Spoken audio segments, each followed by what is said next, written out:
என் கண்மலையும் என் மீட்பருமாகிய கர்த்தாவே, என் வார்த்தைகளும் என் தியானமும் உங்கள் சமூகத்தில் ரீதியாக இருப்பதாக. கிறிஸ்துவுக்கு பிரியமான சகோதர சகோதரி யாவருக்கும் இந்த அருமையான காலை ஆராதனையிலே உங்களை சந்திப்பதற்கு தேவன் பாராட்டிய இந்த கிருபைக்காக நம்முடைய பிதாவாகிய தேவனுடைய அருளும் கட்டளையும் நம்முடைய கர்த்தராகிய கிறிஸ்து இயேசுவினுடைய சமாதானமும் அனைவருக்கும் பிறகு தருவதாக என்ற அன்பின் வாழ்த்துக்களோடு இந்த ஒரு ஞாயிறு காலை ஆராதனையிலே நம்ம ஒன்று கூடியிருக்கிறோம். இந்த ஒரு அருமையான ஒரு வாய்ப்பை நமக்கு ஏற்படுத்தி கொடுத்த சகோதரர்களுக்கும் நன்றியை எடுத்துக்கொள்வோம். குறிப்பாக உங்களுக்கு சகோதரர்கள் அனைவருக்கும் நன்றியை எடுத்துக்கொள்வோம். அவர் பல காலமாக ஏற்போய் ஒரு மாதமாக இந்த ஒரு 2 நாள் காத்திருந்து நிறைய காரியங்களை அவங்க தியானிச்சு பண்ணியிருக்காங்கன்னு பார்க்குறோம். நமக்கு ஒரு தலைப்பு கொடுத்துருக்காங்க, நீரே இந்த தலைப்பின் கீழே நிறைய 7 சப்ஜெக்ட் கொடுத்து 7 பேர் நம்ம தியானிக்க வச்சு பண்ணியிருக்காங்க. இதில் கடைசியாக எனக்கு கொடுக்கப்பட்ட தலைப்பு என்னென்னா மழை நீரே என்ற தலைப்பின் கீழே நான் இன்னைக்கு பேசுறதுக்காக எனக்கு வாய்ப்பு கிடைச்சிருக்கு. இந்த ஒரு வாய்ப்பை கொண்டு சபைக்கும் சபை ஜனங்களுக்கும் நன்றி எடுத்துக்கொண்டு இன்றைக்கி நம்ம சப்ஜெக்டில் போகலாம். ஒரு சிறிய படம் தான் இது. நம்ம எனக்கு தெரிஞ்ச காதைகள் தான் எல்லாருமே நம்ம புதுசாக ஒன்றும் இல்லை, நம்ம திருப்பி அதை கொஞ்சம் நம்ம ஞாபகத்துக்கு கொண்டு வரலாம். அப்படி பார்க்கும்போது முதல்ல மழை எப்படி உருவாகுதுன்னு நமக்கு தெரியும். எப்படி உருவாகுது?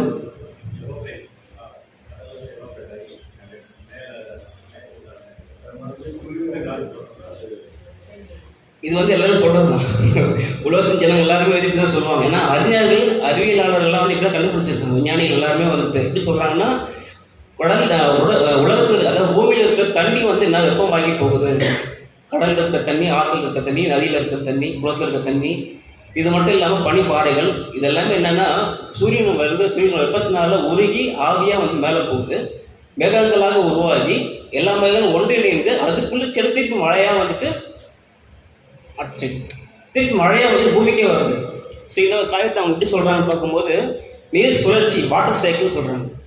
கீழேருந்து போகிற தண்ணி மேலே போய் திருப்பி கீழே வருது. இவ்வளோதான், இது கண்டுபிடிச்சது இவ்வளோதான். ஆனால் இது எப்படி வருதுன்றது நமக்கு தான் தெரியும். தெரியுமா? சரி, நம்ம வசனம் படிச்சிடலாம். யோபு 36ஆம் அதிகாரம் வசனம் 26.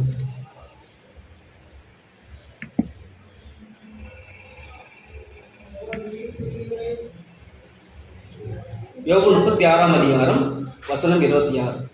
இதோ தேவன் மகத்துவம் உள்ளவர், நாம் அவரை அறிய முடியாது, அவருடைய வருஷங்களின் இலக்கம் ஆராய்ந்து முடியாதது. ஏன்னா தேவன் என்ன பண்ணுவார்? மகத்துவம் உள்ள தேவன். நமக்கு கிடைச்சிருக்க தேவன், மற்ற தேவனும் தெரியாது. நம்ம படிச்ச தேவன் மகத்துவம் உள்ள தேவன். அவருடைய அறிவு நம்ம அறிய முடியாது, அவருடைய வருஷங்கள் நம்ம இலக்கத்தை விட எண்ணி பார்க்க முடியாது. அடுத்தது படிங்க. அவர் நீர்த்துளிகளை அணுவை போல ஏற பண்ணுகிறார், அவைகள் மேகத்திலிருந்து மழையாய் சொரிகிறது. இதை தேவன் எப்பயோ படிச்சுட்டாரு. இப்ப மனுஷன் இப்பதான் கண்டுபிடிச்சிருக்காங்க. என்ன கண்டுபிடிச்சிருக்காங்க? மழையில் இருக்கிறதெல்லாம் எவ்வளோ டைம் மேலே போய் கீழே வருதுன்றாங்க. அது தேவன் படைக்கும் போது அப்படிதான் படிச்சிருக்காரு. அவர் என்ன பண்ணியிருக்காரு? நீர் துளிகளை அணுவை போல, அணுவுனா என்ன, கண்ணுக்கு தெரியாத துளிகளை போல மாற்றி மேகத்தில் மழையாக பொழிய வைக்கிறாருன்னு பார்க்குறோம். அடுத்தது 28ஆம் வசனம். அதை மேகங்கள் பெய்து மனுஷர் மேல் மிகுதியாய் பொழிகிறது. அது மேகங்கள் போயிட்டு மழையா மாறி கீழே பொழியுது அப்படின்ற காரியத்தை நம்ம பார்க்குறோம். இது கூட இன்னொரு வசனம் படிக்கலாம் பாருங்க. எரேமியா 51ஆம் அதிகாரம் வசனம் 15. கர்த்தர் பாபிலோனை பாழாக்கி, இல்ல 51ஆம் அதிகாரம் 15ஆம் வசனம் 16. எரேமியா. அவர் பூமியை தமது வல்லமையினால் உண்டாக்கி, பூஞ்சக்கரத்தை தமது ஞானத்தினால் படைத்து, வானத்தை தமது பேரறிவினால் விரித்தார். அவர் சத்தமிடுகையில் திரளான தண்ணீர் வானத்தில் உண்டாகிறது. அவர் பூமியின் எல்லைகளில் இருந்து மேகங்களை எழும்பு பண்ணி, மழையுடனே மின்னல்களை உண்டாக்கி, காற்றை தமது கண்ட சாலையில் இருந்து ஏவி விடுகிறார். ஆமா, இது யார் செய்யறாருன்னா தேவன் தான் செய்யறாருன்றதை பார்ப்போம். இப்ப நாம என்ன செஞ்சுக்கணும்னா, பூமியில சொல்ற அறிஞர்கள் சொல்றதெல்லாம் கேட்டுதான். புயல இருக்கிற எல்லா தண்ணியும் மேல போய் ஆவியாக திருப்பி வருது. ஆனா இதை செய்யறது கர்த்தர் அப்படின்னு நம்ம எக்ஸ்ட்ரா சேர்த்து சொல்ல வேண்டியதா இருக்கும். நம்ம வேலையை தியானிக்கிற மனுஷர்ல இருக்கிறதுனால இதெல்லாம் செய்யறது யாருன்னா தேவன் தான் செய்யறாருன்ற கருத்தை நம்ம பார்க்கிறோம். இப்படி தேவன் செய்யும் போது அதே மாதிரி பாருங்க, தேவன் சும்மா இலக்கணம் பண்ணிடுவாரா? இறந்து போயிட்டு மழை வந்துட்டு உடனே பெய்யும்னா அந்த படத்துலாம் பார்க்குற மாதிரி மழை பெய்யும் பெய்யுட்டுனா உடனே மழை பெஞ்சிடுமா? இல்லை வந்துட்டு உடனே வந்து இது பண்ணிடுமானா அது பண்ணாது. அவர் தேவன் வந்துட்டு அதுக்குன்னு ஒரு காரியத்தை வச்சுருக்காரு. அது கூட நாம் வாசிக்கலாம். வாசிங்க யோபு 28ஆம் அதிகாரம் வசனம் 24 26 வரைக்கும்.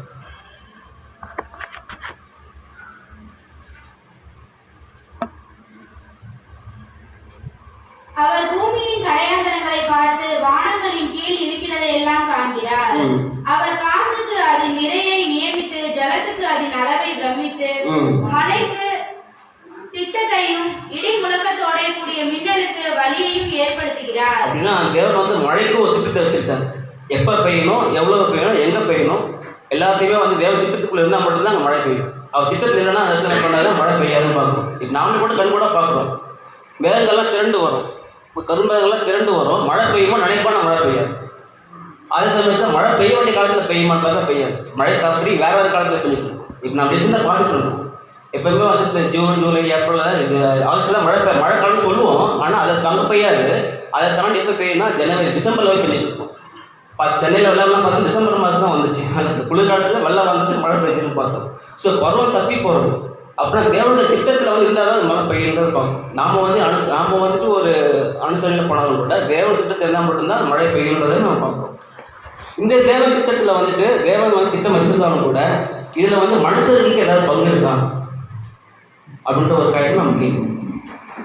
தேவன் வந்துட்டு மகா இறக்கம் உள்ளவர், கிருபை உள்ளவர், கருணை உள்ளவர் தான். அவர் செஞ்சாருன்னா பண்ணலாம். பட் இருந்தாலும் மனுஷர்களுக்கு வந்து சில விஷயம் எதிர்பார்க்குறாரு. மனுஷர்களுக்கு கூட அவர் என்ன பண்ணுறாருன்னா ஒரு பங்கு வந்து அவர் கொடுக்குறாருன்றதை பார்க்கணும். அது நமக்கு தெரிஞ்ச காரியங்கள் தான். நம்ம வந்துட்டு இதுக்கு என்னன்னா ஒரு இஸ்ரேல் ஜனங்கள் நம்ம உதாரணமாக எடுத்துக்கலாம். அவர் வந்து உலகத்தில் வந்து பல ஜனங்கள் இருந்தாலும் தன் சொந்த ஜனங்களாக வந்து இஸ்ரேல் ஜனங்களில் சூஸ் பண்ணிக்கிறாரு. பண்ணிட்டு அவர் வந்து வடநாட்டில் வந்து கடத்தி கூப்பிட்டு வராரு. நியாயப்பிரமாணங்கள் ஃபஸ்ட்டு கொடுக்குறாரு. நிறைய கட்டளைகள் கொடுத்துட்டு நியாயப்பிரமாணங்கள் கொடுக்குறாரு. கொடுத்துட்டு என்ன சொல்கிறாருன்றதை பார்க்கலாம். அது கூட வாசிக்கலாம். வாசிச்சுட்டு லேவியராகவும் 26ஆம் அதிகாரம் 1-4 வரைக்கும் வாசி.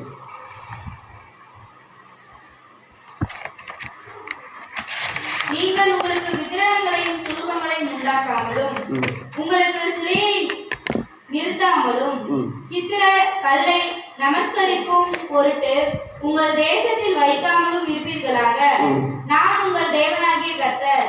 என் ஓய்வு நாட்களை ஆசரித்து என் பரிசுத்த ஸ்தலத்தை குறித்து பயபக்தியா இருப்பீர்களாக. நான் கர்த்தர்.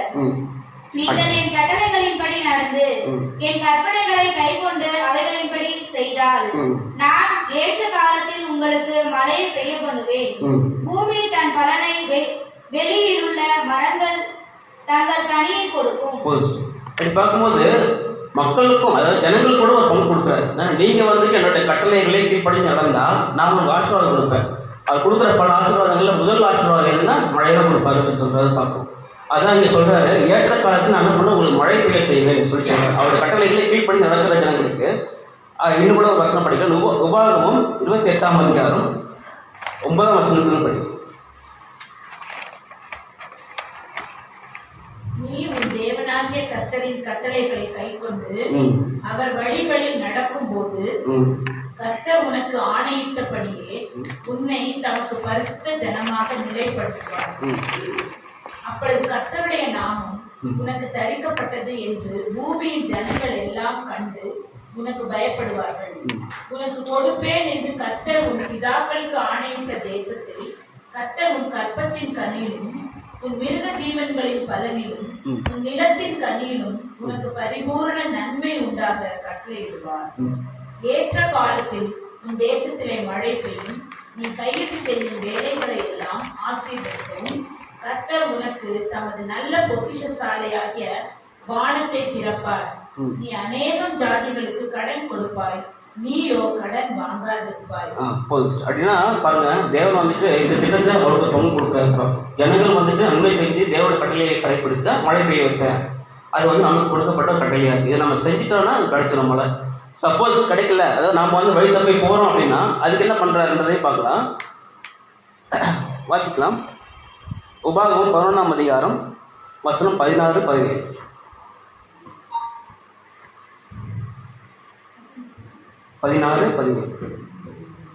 உங்கள் இருதயம் வஞ்சிக்கப்படாமலும் நீங்கள் வழி விலகி அந்நிய தேவர்களை சேவித்து அவர்களை நமஸ்கரியாமலும் இருக்கும்படி எச்சரிக்கையாயிருங்கள்.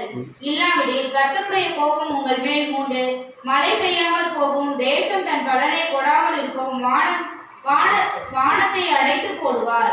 கர்த்தர் உங்களுக்கு கொடுத்த நல்ல தேசத்திலிருந்து நீங்கள் சீக்கிரத்தில் அழிந்து போவீர்கள். அப்ப தேவனுடைய கட்டளைக்கு கீழ்ப்படிஞ்சா மழை என்ற ஆசீர்வாதம் கிடைக்கும். கீழ்ப்படியா என்ன பண்ணுவாருன்னா வானத்தை அடைத்து போடுவார். அப்படின்னா என்ன பண்ணுவாரு, மழை கொடுக்க மாட்டாரு, எல்லாமே கட்டந்தாரையும் ஆகி போயிடுன்ற ஒரு சாபத்தையும் கொடுக்குறாருன்றதை பார்க்கணும். ஸோ இரண்டுமே வந்துட்டு எதுனா ஃபர்ஸ்ட் மழை தான் பண்ணுறாரு, அவருடைய திட்டங்கள் இருக்குன்றதை பார்க்கணும்.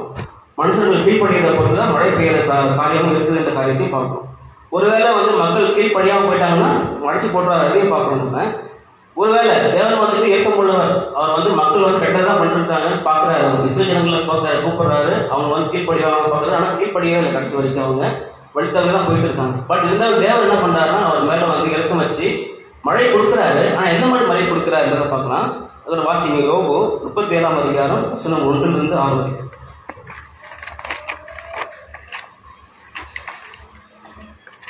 என் கண்களோட உன் உடன்படிக்கை பண்ணின நான் ஒரு கன்னிகையின் மேல் இல்ல கரெக்டா படிச்சுட்டேன். 37ஆம் அதிகாரம் வசனம் 1 to 6. இதனால் என் இருதயம் தத்தளித்து தன்னிடத்தை விட்டு தெளிக்கிறது. அவருடைய சத்தத்தினால் உண்டாகிற அதிர்ச்சியையும் அவர் வாயிலிருந்து புறப்படுகிற முழக்கத்தையும் கவனமாய் கேளுங்கள். அவர் வானத்தின் கீழெங்கும் அந்த தொனியையும் பூமியின் கடையாந்திரங்களின் மேல் அதன் மின்னலையும் செல்ல விடுகிறார். அதற்கு பின்பு அவர் சத்தமாய் முழங்கி தம்முடைய மகத்துவத்தின் சத்தத்தை குமுற பண்ணுகிறார். அவருடைய சத்தம் கேட்கப்படும் போது அதை தவிர்க்க முடியாது. தேவன் தம்முடைய சத்தத்தை ஆச்சரியமான விதமாய் குமுற பண்ணுகிறார். நாம் கிரகிக்க கூடாத பெரிய காரியங்களை அவர் செய்கிறார். அவர் உறைந்த மழையையும் கல் மழையையும் தம்முடைய வல்லமையின் பெருமழையையும் பார்த்து பூமியின் மேல் பெய்யுங்கள் என்று கட்டளை இடுகிறார். அப்படின்னா இங்க வந்து என்னன்னா மழை கொடுப்பாரு. அந்த மழை எந்த மாதிரி மழையா இருக்கும்னா புயல் மழையா இருக்கும், கல் மழையா இருக்கும், பெருமழையா இருக்கும். சாதாரண மழை என்பது அந்த கரெக்டாக சீசன்ல வரும், எவ்வளோ பெய்யுமோ அது பெய்ஞ்சிட்டு போயிடும், அது மக்களுக்கெல்லாம் நன்மை பயக்கிற மாதிரி இருக்கும். அதே வந்துட்டு ஒரு வெள்ளமா வந்து என்ன பண்றது, இந்த வெள்ளம் வர்றது, இடி முழக்கத்தோடு வர்றது, அப்புறம் வந்துட்டு கல்மழை பெய்யுறது, இந்த மாதிரி பெருமழை பெய்ஞ்சி வெள்ளம்லாம் வர்றதில்ல, இதுவும் வந்து தேவனுடைய கோபத்தினுடைய வெளிப்பாடு தான் அப்படின்றத நம்ம பார்ப்போம். ஸோ இது மாதிரி வந்து தேவன் வந்துட்டு ஒரு இசை ஜனங்களை சூஸ் பண்ணி அவங்களுக்கு இதெல்லாம் கொடுத்தாலும் கூட அவங்க கடைசி வரைக்கும் அதுக்கு நடந்தாங்களான்னு கேட்டால் நடக்கலன்னு பார்ப்போம். அவர் என்ன சொல்றாருன்னா, அந்நிய தேவர்களை நீங்க என்ன பண்ணணும், நமஸ்கரிக்க கூடாதுன்னு. நீங்க நமஸ்கரிச்சீங்கன்னா உங்களுக்கு வந்து மழை கொடுக்க மாட்டேன், ஆசீர்வாதம் கிடையாதுன்னு சொல்றாரு. ஆனால் இந்த ஜனங்கள் வந்துட்டு அதை கை கொண்டாங்கன்னு கேட்டால் கடைசி வரைக்கும் கை கொள்ளல. அவங்க என்ன பண்ணிட்டாங்கன்னா, தன்னை சுற்றி இருக்க ஜனங்களை பார்த்து அவங்களும் அந்நிய தேவர்களை சேவிக்க ஆரம்பிச்சுட்டாங்கன்றதை பார்ப்போம். ஏன் முக்கியமாக வந்து அந்நிய தேவர்களை வந்து நீங்கள் நம்பிக்கை கூடாதுன்னு சொல்லாத பார்க்கும்போது அது வந்து எப்படின்னா சிலைகள் செய்யப்பட்டிருக்கும் ஒன்று. ரெண்டாவது நிறைய வந்துட்டு என்ன சொல்றதுன்னா விபச்சாரங்கள் நடக்கும் அந்த சிலைக்கு வழின்னு பார்க்குறோம். அது இல்லாமல் வந்துட்டு அங்கே போய் என்ன பண்ணால் பலியிடுவாங்க. பலியிடுறது வந்து இப்போ தேவன் கொடுத்தபடி பலியிடுறது ஆட்டுக்குட்டி தான் பலியிடணும். ஆனால் நீங்கள் அந்நிய தேவர்களே பார்த்தீங்கன்னா மனுஷர்களே பலியிட்டுருவாங்க, குழந்தைகள்லாம் இப்போ நரபலி கொடுப்பாங்க. ஸோ இந்த காரியம்லாம் நடக்குதுனால என்ன பண்ணுங்க, நீங்கள் நமஸ்கரிக்க கூடாது, நான் தான் உண்மையான தேவன், நீங்கள் என்ன தான் நீங்கள் நமஸ்கரிக்கணும், மற்ற தேவன் நமஸ்கரிக்க கூடாது, மன்னிப்பீங்கன்னா உங்களுக்கு இதுதான் பிரச்சனை வரும் சொல்கிறாரு. பட் இருந்தாலும் இந்த இஸ்ரேல் கேட்டால் இல்லை. அவங்க என்ன பண்ணிட்டாங்க, அந்நிய தேவன் போய் நமஸ்கரிச்சாங்க, அந்நிய தேசத்துக்குள்ள போய் பெண்கள் எடுத்தாங்க, அவங்க தன்னை பாடகை கொண்டாங்க. அப்படியெல்லாம் போயிட்டு வந்துட்டோம். அவங்க என்ன பண்ணுறாங்க, ஒரு கட்டத்தில் வந்துட்டு நாம் செய்ய தப்புன்னு சொல்லிட்டு மனம் மாறி தேவத்தை கொண்டாடுறாங்க. அவங்க எந்த மாதிரி சொல்கிறாங்கன்றதை பாருங்க, வாசிக்கலாம். அது கூட எரேமியா 14ஆம் அதிகாரம் 22ஆம் வசனம்.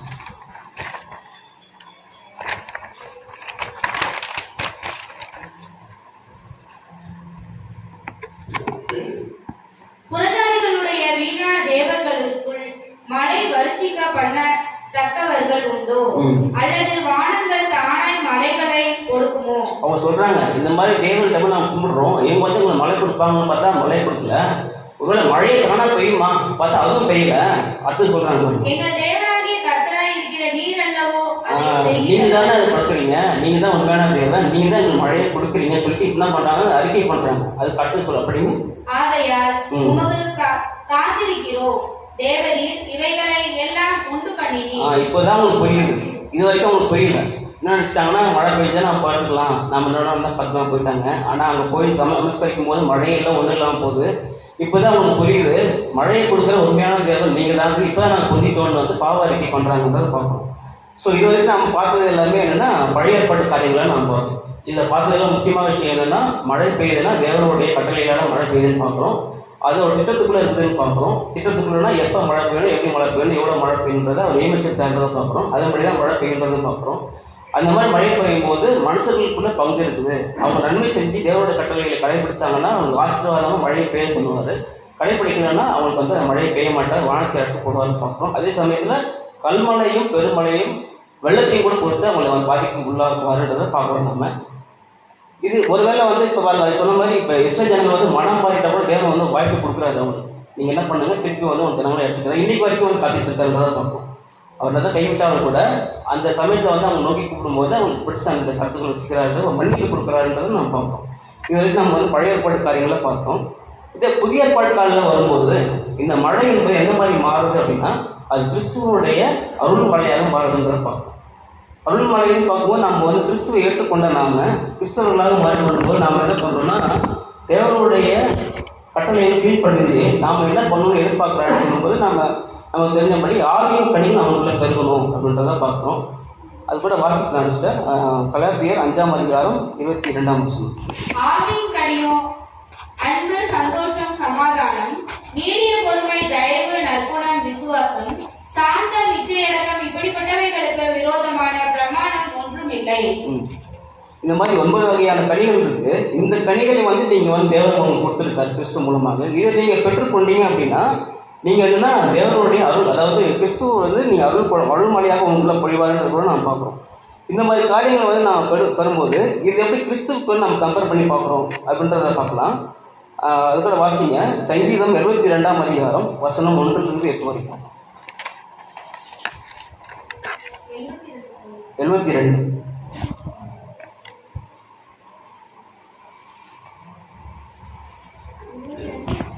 1-8 வரைக்கும். தேவனே, ராஜாவுக்கு உம்முடைய நியாய தீர்ப்புகளையும் ராஜாவின் குமாரருக்கு உம்முடைய நீதியையும் கொடுத்தருளும். அவர் உம்முடைய ஜனங்களை நீதியோடும் உம்முடைய ஏழைகளை நியாயத்தோடும் விசாரிப்பார். யார் இந்த அவர் சொல்லப்பட்ட யாரை குறிக்குதுன்னு பார்ப்போம். கிறிஸ்துவை தான் குறிக்குதுன்னு பார்ப்போம். அடுத்தது படிப்போம். பர்வதங்கள் ஜனத்திற்கு சமாதானத்தை தாரும், மேடுகள் நீதியின் விளைவோடு இருக்கும். ஜனத்தில் சிறுமைப்படுகிறவர்களை அவர் நியாயம் விசாரித்து ஏழையின் பிள்ளைகளை ரட்சித்து இடுக்கண் செய்கிறவரை நொறுக்குவார். சூரியனும் சந்திரனும் உள்ள மட்டும் அவர்கள் உமக்கு தலைமுறை தலைமுறையாக பயந்திருப்பார்கள். உள்ளுக்குண்ட வெளியின் மேல் பெய்யும் மழையை போலவும் பூமியை நனைக்கும் தூறலை போலவும் இறங்குவார். அவருடைய நாட்களில் நீதிமான் செழிப்பார். யாருக்கு சொல்லப்படுது? அவருடைய நாட்கள்ல, அது 1000 வருஷ அரசாட்சியை சொல்றாரு. நீதிமான் செழிப்பான். அவர் எந்த மாதிரி இருப்பார்னா மழையை போலவும் பூமியை நனைக்கும் தூறலை போலவும் இறங்குவார். அந்த சமயத்தில், அதாவது கிறிஸ்துவனுடைய காலத்தில். அடுத்தது படிங்க. சந்திரன் உள்ள வரைக்கும் மிகுந்த சமாதானம் இருக்கும். ஒரு சமுத்திரம் தொடங்கி மறு சமுத்திரம் வரைக்கும், நதி தொடங்கி பூமியின் எல்லைகள் வரைக்கும் அவர் அரசாளுவார். கிறிஸ்துவனுடைய அரசாட்சி நம்ம பார்க்கணும். கிளியரா புரியுதுங்க. கிறிஸ்துவனுடைய 1000 வருட அரசாட்சி நடக்கக்கூடிய காரியங்களை தான் இங்க சொல்றாரு. அவர் அரசாளும் போது எந்த மாதிரி அவர் இருப்பார்னு பார்க்கும்போது பெய்கிற மலையை போல இருப்பார். அதே மாதிரி பூமி நடக்கிற தூரலை போல அவர் இருப்பாரு. அவருடைய ஆட்சி இருக்கும்னு சொல்லி சொல்றதை பார்க்குறோம். இங்கே கம்பேர் பண்ணி பார்க்கும்போது இங்கே கொடுக்கப்பட்ட மழைன்றது வந்துட்டு கர்த்தராகிய கிறிஸ்துவ தான் குறிக்கிறதை நாம் பார்க்குறோம். ஸோ இப்போ நாம் வந்து கர்த்தர் இயேசு கிறிஸ்துவை வந்து நம்ம ரட்சகராக ஏற்றுக்கொண்டு வந்துச்சு நம்ம வந்து ஆவியின் கனிகள்லாம் கொடுக்குறோம்னு சொல்லி பார்த்துட்டோம். அதே சமயத்தில் வரப்போகிற காரியங்களையும் பார்த்தோம். இன்னும் வந்து 1000 வருஷ அரசாட்சியில் அரசால போகிறாருன்னு பார்க்குறோம். நம்ம கூட வந்து பிரபுக்களாக இருப்போன்றதையும் பார்க்கணும். இதெல்லாம் பார்த்துட்டு இப்போ வந்துட்டு ஒரு எச்சரிக்கை கொடுக்குறாங்க. அது கூட வாசிக்கலாம். எபிரேயர் 6ஆம் அதிகாரம் 4ஆம் வசனம்.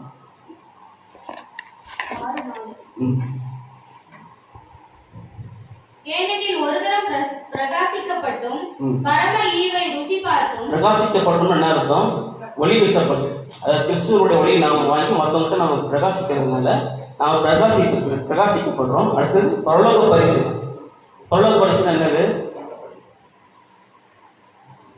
எது கொடுப்பாரு பரலோக பரிசு? நித்திய ஜீவன். நித்திய ஜீவன் தான் வந்து என்ன பண்ண பரலோக பரிசு நமக்கு கொடுப்பாரு. அடுத்தது என்ன சொல்றாரு? அடுத்தது படிங்க. பரம ஈவை ருசி பார்க்கும் பரிசுத்த ஆவியை பெற்றும். பரம ஈவை. பரம ஈவைனா எது? ஆண்டாண்டு யுகாயகம் சொல்றாங்க. யுகாயகம்னு பரம காரணம்னு சொல்றோம். நம்ம பரலோகத்துக்கு தேவனோட வாசமா இருக்குன்னு சொல்றதுதான் பரம ஈவையும் ருசி பார்த்துட்டு. அடுத்து பரிசுத்த ஆவியை பெற்றும். பரிசுத்த ஆவியான பெற்றதப்ப நம்ம என்ன பண்ணுவோம்? தூய ஆவியை பெற்றதப்ப நம்முடைய வாழ்க்கை எப்படி இருக்கும்? தூய்மையா மாறுதுன்னு பார்ப்போம். அடுத்து கடவுளுடைய நல்வார்த்தையையும் இனிவரும் உலகத்தின் பலன்களையும் ருசி பார்க்கும். நமக்கு தெரியல இனி வரும் உலகம் எப்படி இருக்கும் நமக்கு தெரியும்.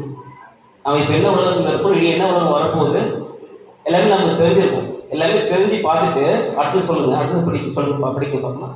மறுதலித்து போனவர்கள் கடவுளுடைய குமாரனை தாங்களே மறுபடியும் சிலுவையில் அறைந்து அவமானப்படுத்துகிறபடியால் மனம் திரும்புவதற்கு ஏதுவாய் அவர்களை மறுபடியும் புதுப்பிக்கிறது கூடாத காரியம். அப்படின்னா பாருங்க, கிறிஸ்துவ பற்றி நம்ம ஏற்றுக்கொண்டு வந்துட்டு ஆவின் கனிகள்லாம் வெளிப்படுத்தி எல்லாம் தெரியுது நமக்கு. இனி வரப்போது 1000 வருஷம் அரசாட்சி என்னன்றது பார்க்குறோம். இப்போ நம்ம எந்த உலகத்தில் இருக்கிறோம்னு பார்க்குறோம். இனி எந்த உலகம் வரப்போகுதுன்னு பார்க்குறோம். தேவன் வந்து எப்போ கிறிஸ்து எப்போ அரசாட்சி ஆழ்வார் பார்ப்போம். தேவனோட ராஜ்யம் எப்போ சமயமாக இருக்கு எல்லாமே நம்ம பார்ப்போம். எல்லாமே தெரிஞ்சிருச்சு. தெரிஞ்சிருந்தும் நம்ம வந்து மறுதலிச்சுட்டு போயிட்டோம் அப்படின்னா, அதாவது தேவனை வந்துட்டு விட்டுட்டு நம்ம வேற ஏதாவது நம்ம போயிட்டோம் அப்படின்னா அது வந்து கூடாத காரியம்னு சொல்றாரு. இதை வந்து அவர் எதுக்கு வந்து கம்பேர் பண்றத படிக்கலாம். அடுத்து படிங்க.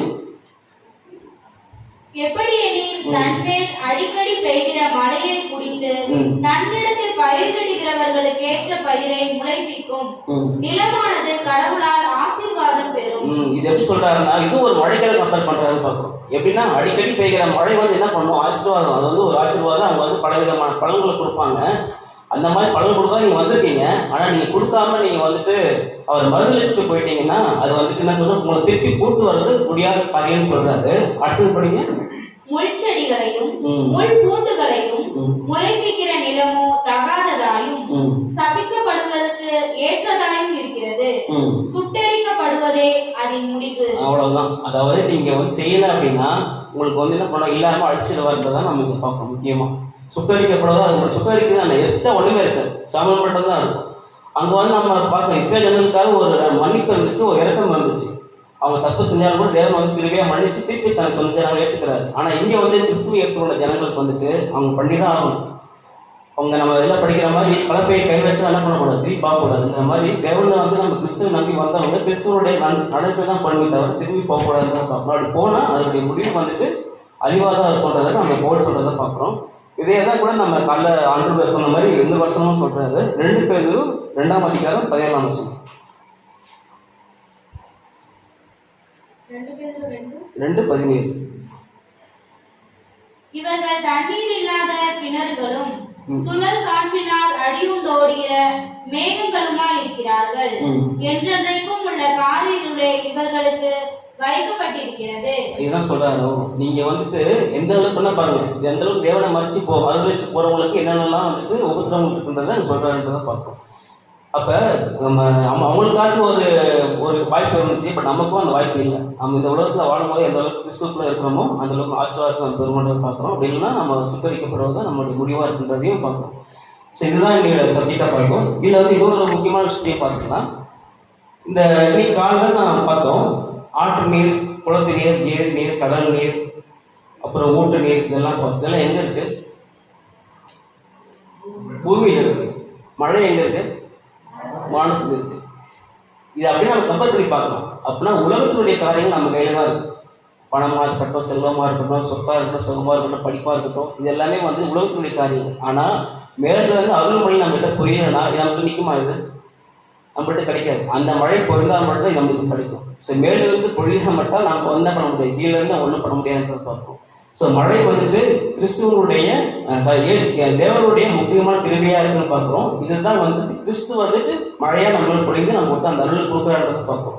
இந்த அருள்மலையை தான் நம்ம பெற்றுட்டு நம்ம என்ன பண்ணணும், பிரகாசிக்க வேண்டியதா இருக்கிறன்றதையும் பார்க்கணும். ஒருவேளை தவிரட்டோம்னா அதுக்கு தண்டனை நம்ம படுறதுக்கு நமக்கு வாய்ப்பு இருக்கின்றதை நம்ம எச்சரிக்கையாக நம்ம இதை பார்க்க வேண்டியதாக இருக்கின்றதை பார்ப்போம். தேவன் தாமே இந்த ஒரு காரியத்தை ஆசிரியப்பாராக. இந்த மூலம் கேட்ட சத்தியத்தை அனைவருக்கும் கூட நீங்கள் பகிர்ந்தளிக்க வேண்டும் என்றாலும் மன்றாடுவோம்.